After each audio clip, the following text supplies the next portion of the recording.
Pak, Iya. gimana sih caranya bikin copywriting yang menjual? Ini pertanyaan menarik ya. Jadi kalau di kita, di Property Lounge itu menjunjung tinggi prinsip hook, story, dan over. Nah, saya rasa semua copywriter di luar sana juga tahu prinsip ini. Sebenarnya ini udah ada di mana-mana ya. Jadi, kalau mau buat copywriting yang bagus itu terdiri dari 3 bagian. Yang pertama, hook. Harus ada headline yang bisa menarik orang. Kalau bisa tuh dalam satu kali baca 5 detik tuh orang, ini apa sih? Yang kedua, people buy with emotion, bukan by logic. Jadi, story sells, facts tells. Jadi, fakta hanya sekedar mengetahui. Tapi orang mengambil keputusan karena dia merasa bahwa itu benar, dan sebenarnya orang bisa merasa karena sebuah cerita. Jadi, jangan cuma ngasih informasi doang, tapi ada cerita di sana. Yang ketiga adalah over.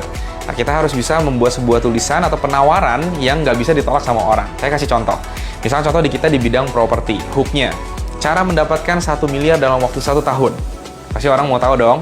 Yang kedua, di backup dengan sebuah story. Nah, ini sudah dibuktikan, karena prinsipal kita, contohnya Ibu Rita Megawati, udah 23 tahun di properti, dulunya orang back office, pernah sempat ada kena musibah gitu ya, rumahnya kebakaran, tapi dengan di dunia agent properti ini, ternyata pas ditekuni dari orang yang nggak bisa jualan, sampai sekarang, ibaratnya punya BMW 2 pintu, rumahnya udah view danau, jadi ya, mungkin ini akan menggugah bahwa ini bener kok, ini the real story gitu loh, and it sells gitu ya.